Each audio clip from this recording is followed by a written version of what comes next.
यहाँ पे देखिएगा तो इसमें हैज हैव सब्जेक्ट के अकॉर्डिंग बदलता रहेगा। क्या इस एक नेम के साथ हैव लगाएंगे, आई विद यू के साथ हैव लगाएंगे, टू लगाएंगे। यहाँ हैव जो लगेगा इसका मतलब होता है लेना या रखना। इसमें आर्टिकल लगेगा ए और एन और लास्ट में आप नाउन लगाएंगे। ठीक है, एग्जाम्पल में देखिएगा तो होगा मुझे एक कलम लेना है। मुझे एक कलम लेना है। क्या होगा? मुझे एक कलम लेना है। आई के साथ चलेगा है के साथ चलेगा टू के बाद है क्या ए नाउन क्या है? सही है।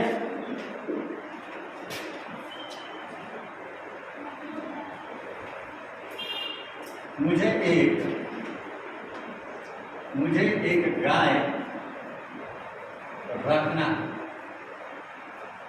क्या लिखेंगे? I have to have a cow. कोई दिक्कत नहीं है? कोई दिक्कत नहीं है इसमें? चलिए इसको लिख लीजिए। हाँ लिखिए।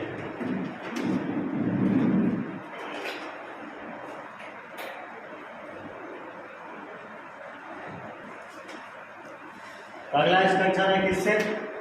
Negative sentence. प्रेजेंट परफेक्ट में ही हम इसको काउंट करते हैं, क्योंकि हैज हैव हम लोग क्या करते हैं इसके साथ लगाते हैं। तो इसमें देखिएगा हैज हैव के बाद अगर टू रहेगा तो नॉट को कहाँ एडजस्ट करेंगे हम लोग ना। सबसे बड़ी दिक्कत क्या है कि वेयर टू एडजस्ट नॉट को कहाँ लगाए। तो देखिए इसमें करना है सब्जेक्ट करना है। सब्जेक्ट लिखिएगा प्लस लिखेंगे हैज हैव के बाद लिखेंगे यहाँ पे नॉट। इसके बाद क्या लिखेंगे? टू प्लस यहाँ क्या लिखेंगे? Verb one plus object. अब इसमें सेंटेंस कुछ ऐसा हो कि मुझे यह काम नहीं करना है। मुझे यह काम नहीं करना है। दूसरा, तुम्हें वहां नहीं जाना है। तुम्हें वहां नहीं जाना है।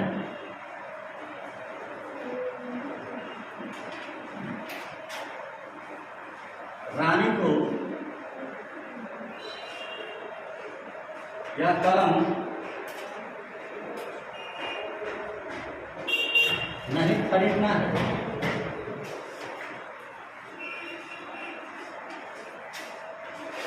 मुझे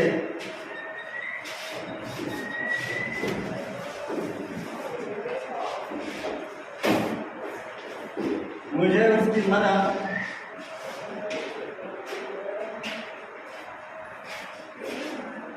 नहीं करनी है। सही है। तो याद रखिए क्या बनाएंगे? मुझे आई के साथ क्या करेंगे? I have not to. चलिए काम करना, do this work. I have not to do this work. चलिए इसको लिखिए फटाक से।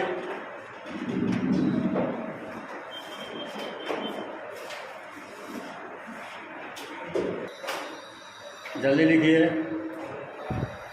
कोई दिक्कत नहीं है। क्लियर है? लिख लिए सब लोग?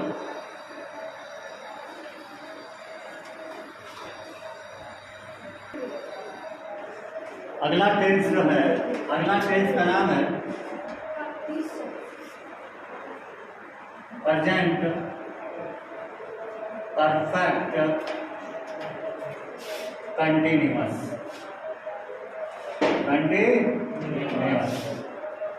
अगला टेंस है प्रेजेंट परफेक्ट कंटिन्यूअस। इससे बिल्कुल क्लियर हो रहा है। पहला बात तो परफेक्ट करना है, इसका मतलब हैज और है लगना अनिवार्य है। और दूसरा यहाँ कह रहा है कंटिन्यूअस, इसका मतलब बिफोर लगेगा। लेकिन दोनों के बीच में एक ब्रिज लगेगा, एक ब्रिज जो जोड़ेगा, इसका नाम है बिन। इन दोनों को जोड़ने का काम करेगा बिन। इसमें दो चीजें जानना सबसे ज्यादा जरूरी है, और वो जो चीजें हैं सिंस और फॉर। क्या है? सिंस और फॉर। इसमें सबसे इंपॉर्टेंट पहलू है सिंस और फॉर। सिंस और फॉर का यूज कहाँ करना है? तो सिंस का यूज करना है आपका पॉइंट ऑफ टाइम के लिए। Point of time, point of time के लिए यूज क्या करेंगे? सिंस। पॉइंट ऑफ टाइम के लिए यूज क्या करेंगे? सिंस। सिंस मतलब पॉइंट ऑफ टाइम का मतलब होता है कि जब समय फिक्स रहेगा तो क्या यूज करना है? और जब समय से फिक्स ना रहेगा इसके लिए पीरियड ऑफ टाइम। क्या होता है? Period of time. Period of time का मतलब होता है जब समय अंतराल लंबा होगा, मतलब समय जब फिक्स नहीं होगा तो क्या लगाएंगे? Period of time. समय जब फिक्स रहेगा तो क्या लगाएंगे? सिंस लगाएंगे पॉइंट ऑफ टाइम के लिए। पॉइंट ऑफ टाइम कैसे होगा? तो पॉइंट ऑफ टाइम जैसे मान लीजिए कि 2 बजे, 2 o'clock, ठीक है ना। अब मान लीजिए जनवरी, क्या हो गया? जनवरी। इसके बाद कोई साल हो गया 2010। इसके बाद कोई दिन हो गया संडे, मंडे। इट इज, मान लीजिए कोई सीजन हो गया जैसे समर, विंटर। ये क्या होगा? इट क्या लगेगा इसमें? सिंस। फॉर क्या लगेगा? Period of time. जैसे 2 घंटे से, 2 वर्षों से, ठीक है ना। उसके बाद 2 दिनों से, 2 महीनों से, ETC। अब इसमें और 1-2 बात ध्यान दें। अगर दिया रहेगा मॉर्निंग, इवनिंग, नाइट तो कहाँ लगाएंगे? तो मॉर्निंग, इवनिंग, नाइट, आफ्टरनून, ये सभी किसमें आएंगे? सिंस में। इसके साथ क्या क्या आएंगे? अब तो आ जाएगा मॉर्निंग, आ जाएगा सिंस में, कंफ्यूजन ना हो। इवनिंग आ जाएगा, इवनिंग आ जाएगा किसमें? सिंस में। इसके बाद नाइट आ जाएगा किसमें? सिंस में। इसके बाद नून मतलब गुड आफ्टरनून, ये किसमें आ जाएगा? सिंस में। क्लियर है? पहले इसको लिख लें।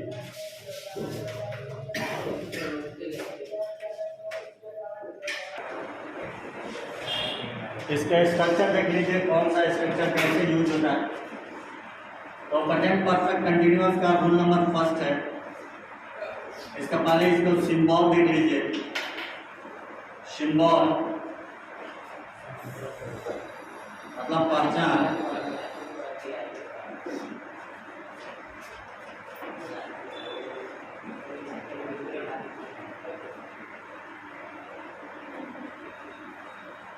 हिंदी क्रिया के अंत में जा रहा है, पी रही है,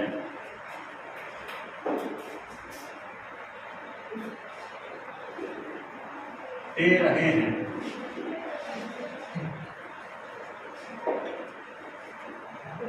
के साथ समय, के साथ समय दिया रहता है। इसमें क्या है? सबसे बड़ी खासियत है कि इसमें क्या दिया रहता है? समय दिया रहता है। नहीं तो देखने में ये बिल्कुल प्रेजेंट कंटिन्यूअस की तरह ही दिखेगा, लेकिन इसमें खासियत यह है कि इसमें समय क्या कर दिया रहता है। एग्जाम्पल में देखिए,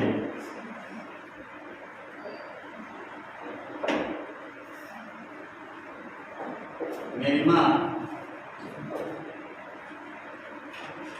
सुबह से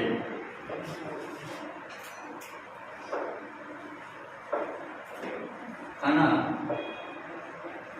पकाती रही है।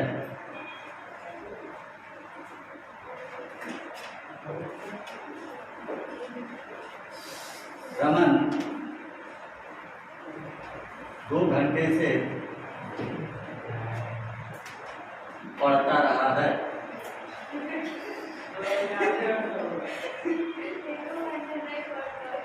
चलिए ये हो गया, क्लियर है। अब इसमें इसका स्ट्रक्चर देख लीजिए। Structure rule number first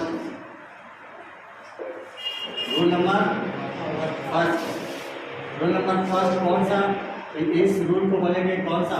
affirmative. क्या बोलेंगे? अफर्मेटिव।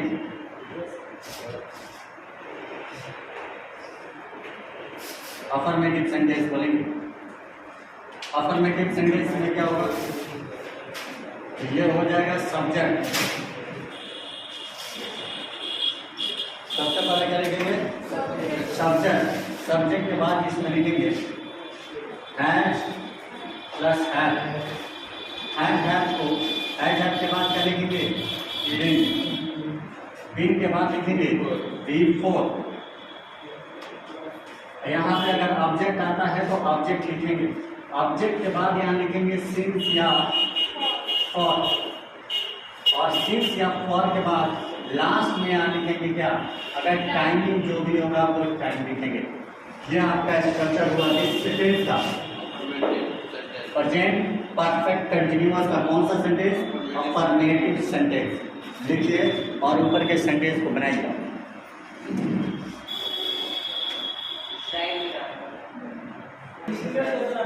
चलिए देखिए, मेरी माँ सुबह से खाना पकाती रही है, तो ये होगा my mother.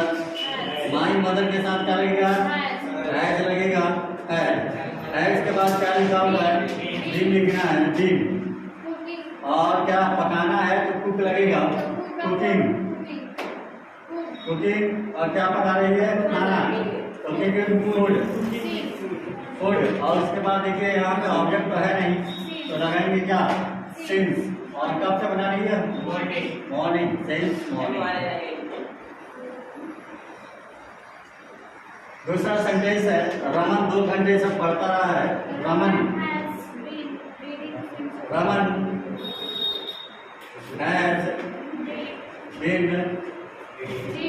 has been reading since नहीं 4 लगेगा, 2 घंटा है।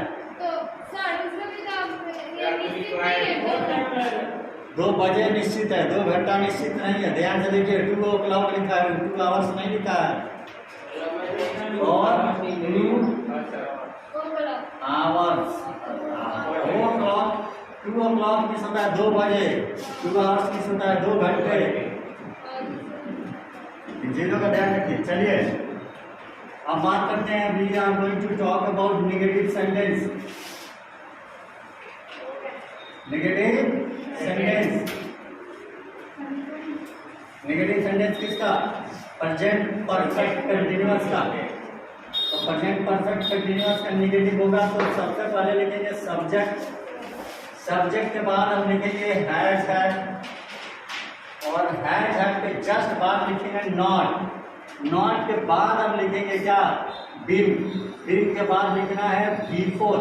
ऑब्जेक्ट आए तो ऑब्जेक्ट लिखिए, नहीं आए तो आगे बढ़िए सिंस, और फिर क्या लगाएंगे? फॉर। उसके बाद क्या यहाँ पे आएगा बाबू? टाइम।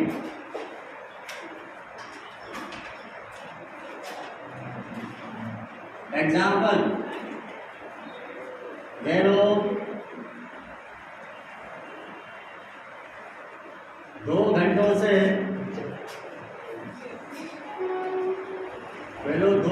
से मैच नहीं खेलते रहे हैं।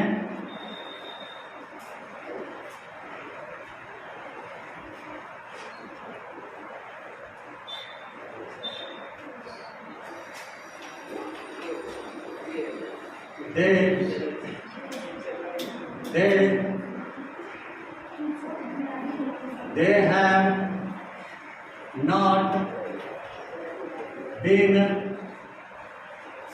क्या कर रहे हैं? Playing. They have not been playing match. Since लगाएंगे, before लगाएंगे, फॉर कितने घंटे से, 2 घंटे से, फॉर 2 आवर्स। चलिए फटाक से लिखिए।